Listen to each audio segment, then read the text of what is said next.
കണ്ണ് റെഡ് ആയിരുന്നു എന്ന് ഇങ്ങനെ വാച്ച്മാൻ സാമിനോട് പറയും. ഇത് കേട്ടിട്ട് സാം നല്ല പേടിച്ച് തിരിച്ച് വീട്ടിലോട്ട് കയറി പോവാണ്. കാരണം തലേന്ന് ഈ പുള്ളിക്കാരനെ ഇതേപോലെ ഒരു റെഡായി കണ്ടിട്ടുണ്ടായിരുന്നല്ലോ വീടിൻ്റെ പുറത്ത്.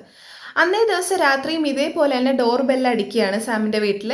ഇയാൾ പേടിച്ചിരിക്കുന്നത് കൊണ്ട് തന്നെ ഡോർ തുറക്കണ്ടെന്ന് തീരുമാനിക്കുന്നു. പക്ഷെ ഡോർ ബെല്ല് അടിച്ചുകൊണ്ടേയിരിക്കുകയാണ്, കണ്ടിന്യൂസ്ലി അടിച്ചുകൊണ്ടേയിരിക്കുന്നത് കൊണ്ട് തന്നെ ഇയാൾ എന്ത് ചെയ്തു, ധൈര്യം സംഭരിച്ചിട്ട് എന്തായാലും തുറക്കാമെന്ന് വിചാരിക്കുകയാണ്. അതിന് മുന്നേ ജസ്റ്റ് ഐ ഹോളിൽ കൂടെ ഒന്ന് നോക്കുമ്പോൾ അതേ സെയിം റെഡായി, തലേന്ന് കണ്ട അതേ സെയിം റെഡായി ഇയാൾ കാണുകയാണ്. അപ്പോൾ ഇയാൾ ഒന്നുകൂടെ പേടിച്ചിട്ട് എന്താണ് തുറക്കണ്ടെന്ന് തന്നെ വിചാരിക്കുന്നു.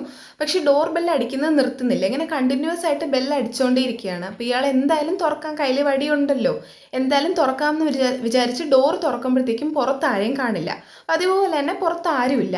അപ്പോൾ ഇയാൾ ചുറ്റിന് നോക്കുമ്പോഴും ആരെയും കാണില്ല. അങ്ങനെ ഡോർ അടയ്ക്കാമെന്ന് പറഞ്ഞ് തിരിയുമ്പോഴത്തേക്കുമാണ് പുറത്തുനിന്ന് അകത്തോട്ട് നടന്നു കയറിയിരിക്കുന്ന ഫുട് പ്രിൻറ്റ്സ്, അതായത് നനഞ്ഞ കാലോടുകൂടി പുറത്തുനിന്ന് അകത്തോട്ട്, വീടിൻ്റെ അകത്തോട്ട് നടന്നു കയറിയിരിക്കുന്ന ഫുട് പ്രിൻറ്റ്സ് ഇയാൾ കാണുന്നത്.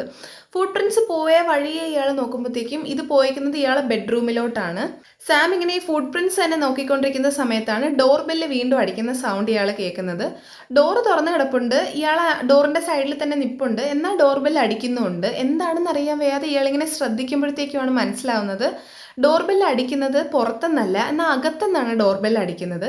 എന്താണ് നടക്കുന്നതെന്ന് മനസ്സിലാവാതെ ഇങ്ങനെ സാം നിൽക്കുമ്പോഴാണ് പെട്ടെന്ന് ഈ പുള്ളിക്കാരൻ്റെ ബെഡ്റൂമിൻ്റെ ഡോറ് ഓട്ടോമാറ്റിക്കായിട്ട് തുറക്കും. ബെഡ്റൂമിലാണെങ്കിൽ ലൈറ്റ് ഇട്ടിട്ടില്ലായിരുന്നു, അതുകൊണ്ട് തന്നെ മൊത്തം ഇരുട്ടാണ്. ആ ഇരുട്ടത്ത് ഇയാൾക്ക് ആ ഒരു റെഡായി മാത്രം കാണാൻ പറ്റും ആ ബെഡ്റൂമിൻ്റെ അകത്ത്. അതായത് ആ ഫുട് പ്രിൻറ്റ്സ് നടന്ന് കയറിയ ആ റൂമിൻ്റെ അകത്ത് ആ ഒരു റെഡായി മാത്രമേ ഇയാൾക്ക് കാണാൻ പറ്റും. ഇയാൾ ശ്രദ്ധിച്ച് നോക്കിക്കൊണ്ടിരിക്കുന്ന സമയത്ത് ആ റെഡായി അടുത്തോട്ട് വരുന്നതായിട്ട് ഇയാൾക്ക് കാണാൻ പറ്റും.